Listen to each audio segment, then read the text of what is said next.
Good evening friends. कल जो video मैंने बनाया था उसमें मैंने ये डिस्कशन किया था कि जो अभी पार्लियामेंट का जो नया बिल्डिंग बना है सेंट्रल विस्ता के अंदर, उसको लेके जो कंट्रोवर्सी हुआ है कि इसका जो लोकार्पण है प्रधानमंत्री क्यों करेंगे, प्रेसिडेंट क्यों नहीं करेंगे। और जो अपोजिशन पार्टीज़ हैं इसको लेकर के उन्होंने बॉयकॉट भी किया हुआ है, जो 20 पॉलिटिकल पार्टियां हैं। और कल एक सुप्रीम कोर्ट में पीआईएल भी दायर हुआ था और उसमें मैंने ये भी डिस्कशन किया था कि पीआईएल का हश्र क्या होने वाला है। कल मैंने ये बताया था कि जो लोकल स्टैंडाई है ये पूछा जाएगा और जहाँ तक मेरा नॉलेज है ये पीआईएल रिजेक्ट हो जाएगा बोल के मैंने बोला था। तो आज ये सही साबित हुआ है कि जो माननीय सुप्रीम कोर्ट हैं उन्होंने इस पीआईएल को खारिज भी किया है। और खारिज करने के साथ साथ ये भी कल मैंने बताया था कि खाली खारिज नहीं होगा, हो सकता है इसके ऊपर जुर्माना भी लगे और जो महोदय पीआईएल फाइल किए हैं उनको सुप्रीम कोर्ट की तरफ से भर्त्सना भी मिले, और जो कि आज वही हुआ है। तो माननीय सुप्रीम कोर्ट ने उनको ये पूछा कि ये फ्रिवोलस पिटिशन है, ये वेक्सियस पिटिशन है, ये सिर्फ पब्लिसिटी सीकिंग पिटिशन है। और उनको लताड़ते हुए सुप्रीम कोर्ट ने बोला कि ये तो आप शुक्र करिए कि हम जुर्माना नहीं लगा रहे हैं। इसका मतलब ये है कि जुर्माना लगा सकते थे लेकिन नहीं लगाया। इससे पहले भी वही सेम व्यक्ति जो है उन्होंने एक पीआईएल किया था जिनके ऊपर 10,000 रुपये का जुर्माना भी लगा था। इस टाइप का पब्लिसिटी सीकिंग पीआईएल होता है। एक मीडिया स्टंट करने के लिए पीआईएल फाइल किया जाता है। और ख़ास करके जो लोग इससे अपना पब्लिसिटी करते हैं, अपना दुकान चलाते हैं, उन लोगों के पास ये हमेशा होता है कि कोई ना कोई इशू पे जिसमें थोड़ा सा कंट्रोवर्सी बनता है उसमें नाम कमाने के लिए ये लोग पीआईएल लेके चले जाते हैं। उसके पीछे स्ट्रॉन्ग लॉजिक नहीं होता है। They don't have a case, they don't have a cause, they don't have a legal justification for filing a PIL. They don't have the public interest, the public welfare, the community welfare in mind, and they are not able to establish the same before the court of law. But as to why they have come to the court filing an PIL, and उस पर उनको और समाज को क्या अच्छा होने वाला है, या वो जो PIL अगर सुना जाता है और उसमें वर्डिक्ट दिया जाता है तो समाज का कोई व्यक्ति समूह का जो कॉमन वेलफेयर है वो कैसे, या फिर कोई कॉमन राइट है वो कैसे रेस्टोर होगा।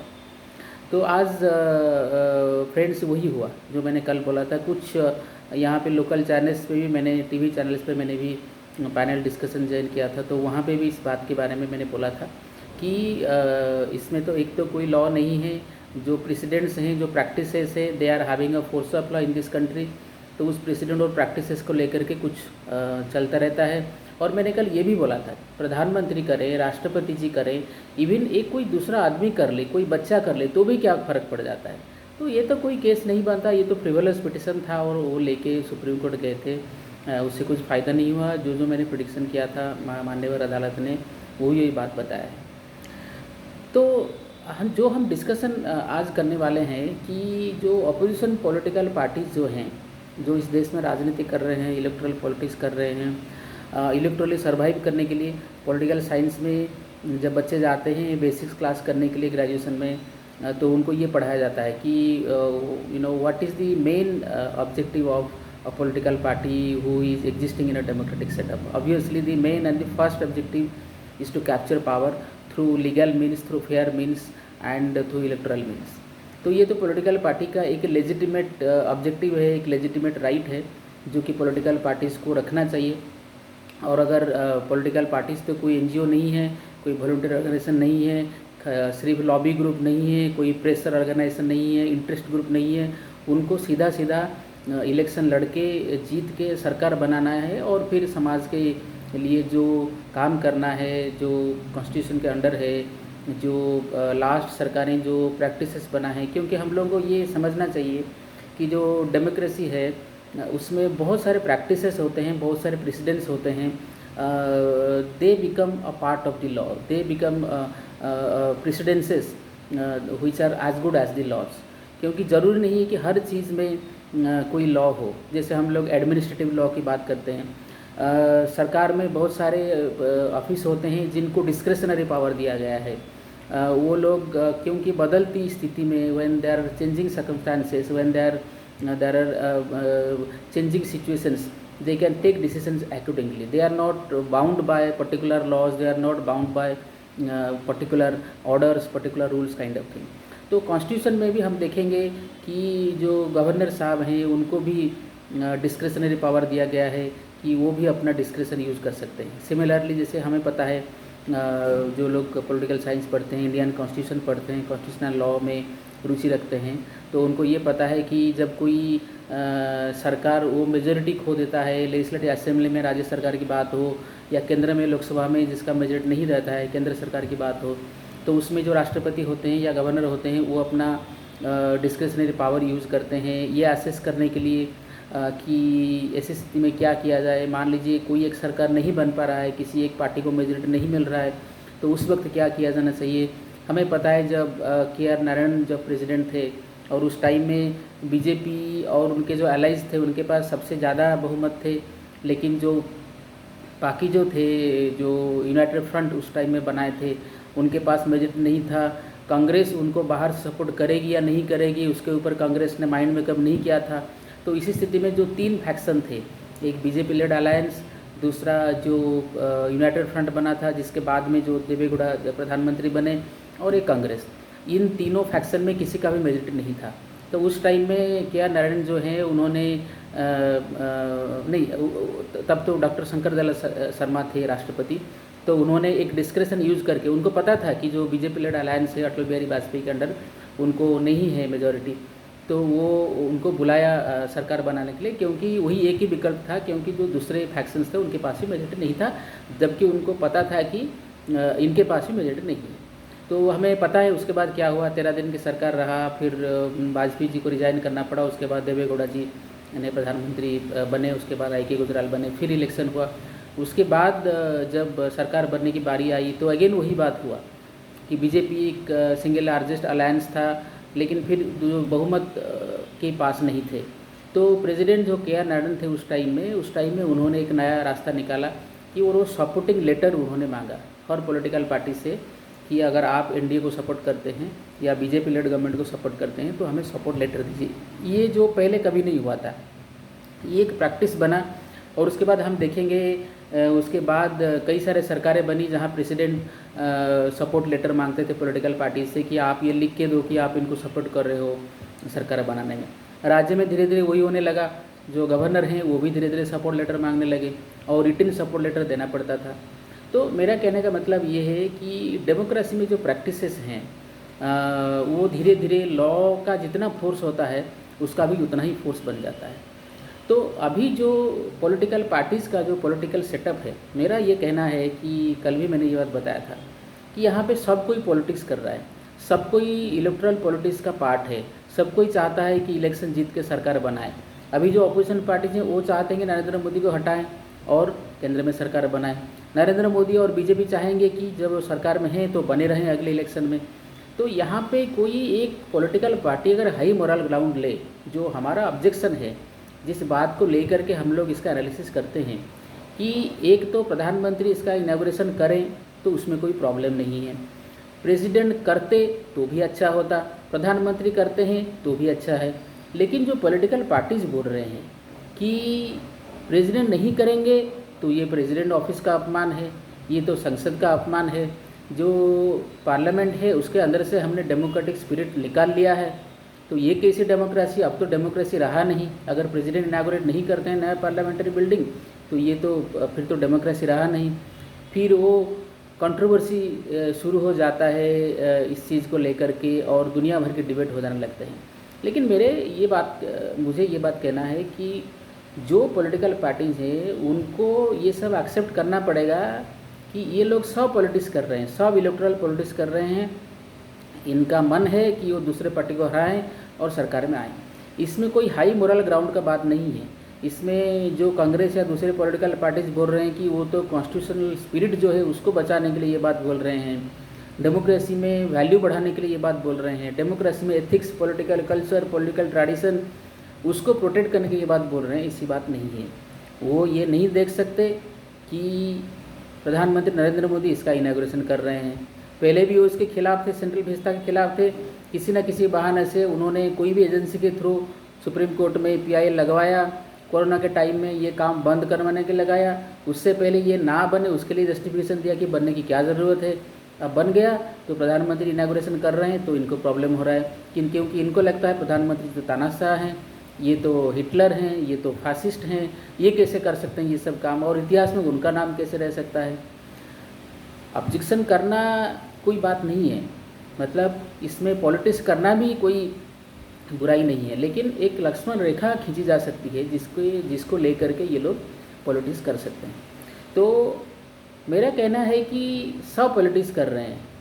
अगर बीजेपी कोई टाइमिंग चूज कर रहा है, कोई डेट चूज कर रहा है, प्रधानमंत्री इसको करें और राष्ट्रपति नहीं करें, इसके लिए भी कोई अगर सेटअप बनाया गया है, कोई अंडरस्टैंडिंग बनाया गया है, तो भी ये इलेक्टोरल पॉलिटिक्स को सामने रख के कर रहे हैं।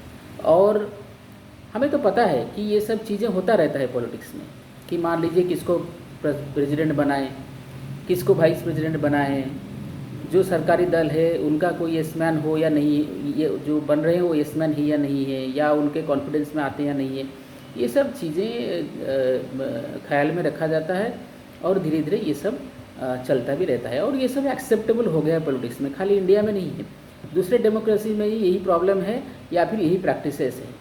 कहाँ पे कोई बाहर से रोजी पिक्चर मेंटेन करता है वो एक्चुअली सच्चाई नहीं है। सच्चाई ये है कि डेमोक्रेसी में बार्गेनिंग होता है, डेमोक्रेसी में लॉबी होता है, डेमोक्रेसी में प्रेशर ग्रुप क्रिएट होता है, सरकार के ऊपर प्रेशर बनाते हैं अपना काम करवाने के लिए, अपने को जैसे सूट करे उस टाइप का पॉलिसी बनाने के लिए।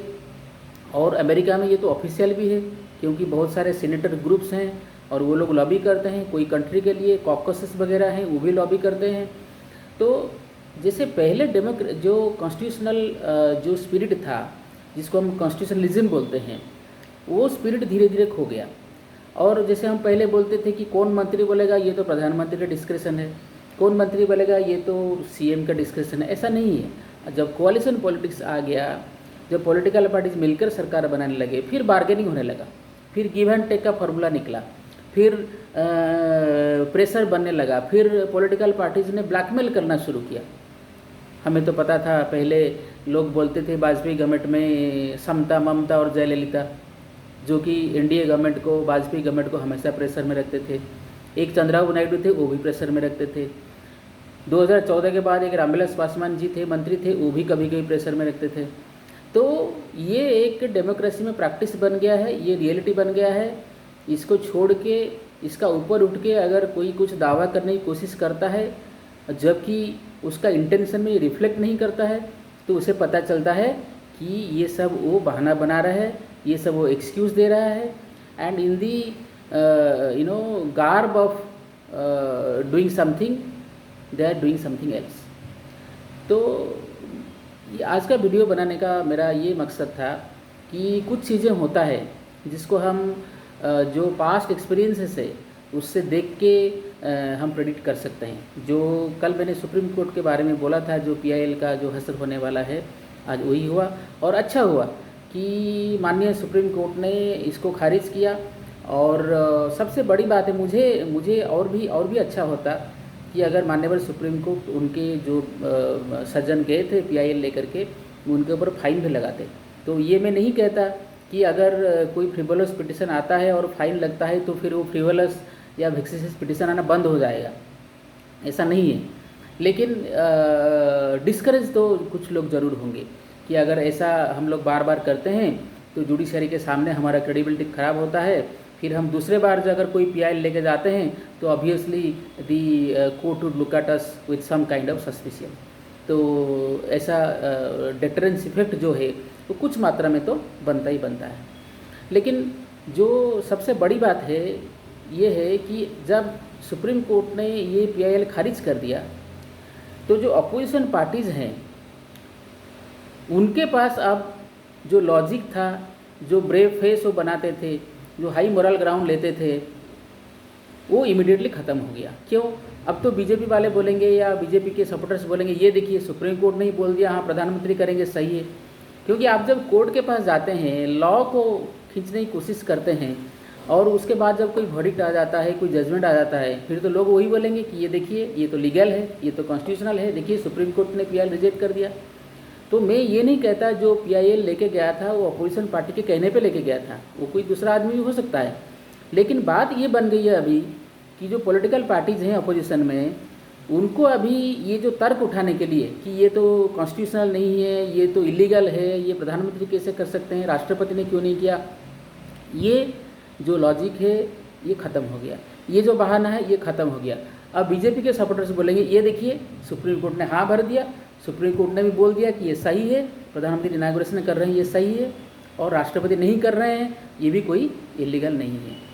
तो मुझे ये लगता है कि जो अपोजिशन पार्टीज़ हैं, अगर उन्होंने ये PIL स्पॉन्सर करके भेजा होगा या उनके सपोर्ट में से सपोर्ट ले करके कोई गया होगा PIL ले करके, तो ये पॉलिटिक्स करने का अच्छा तरीका नहीं है। जबकि आपको पता है ये PIL रुकने वाला नहीं है, ये PIL ठहरने वाला नहीं है कोर्ट के सामने, तो ऐसा स्टेप लेने की क्या ज़रूरत है। इससे पहले जब ऐसे हुआ था कि हमें एक ब्लैंकेट बैन दीजिए, हमारे घर के ऊपर ED CBI रेड मत करे, तभी सुप्रीम कोर्ट ने हंस के इसको रिजेक्ट कर दिया था इन लोगों ने। इनफैक्ट मुझे लग रहा है ये उनको विड्रॉ करना पड़ा। तो इस टाइप का जो बहानेबाजी चलता है, इस टाइप का जो पॉलिटिक्स का तरीका निकाला जाता है, वो एक तो पॉलिटिक्स के लिए अच्छा नहीं है, डेमोक्रेसी के लिए अच्छा नहीं है, उनका जो इलेक्टोरल प्रॉस्पेक्ट है उसके लिए भी अच्छा नहीं है। क्योंकि अब तो सुप्रीम कोर्ट ने मोहर लगा दी कि प्रधानमंत्री इनागुरेशन कर रहे हैं तो सही है, लीगल है, कॉन्स्टिट्यूशनल है, PIL उन्होंने एंटरटेन नहीं किया, रिजेक्ट कर दिया, बात फिक्स हो गया। तो जो ब्राउनी पॉइंट स्कोर करना चाहते थे पॉलिटिकल पार्टीज़, वो ब्राउनी पॉइंट अब नहीं स्कोर कर पाए। तो मुझे लग रहा है कि जो पॉलिटिकल पार्टीज़ हैं लेड बाय कांग्रेस, उनको उनका जो पॉलिटिकल प्रैक्टिसेस, उनका जो इलेक्टोरल प्रैक्टिसेस करने का जो सोच है, उनका तरीका है, उसमें थोड़ा बहुत चेंजेस तो करना पड़ेगा। Thank you so much. ये वीडियो को लाइक कीजिए, शेयर कीजिए, और आगे जब वीडियो आएगा तो उसको देखते रहिए। Thank you so much.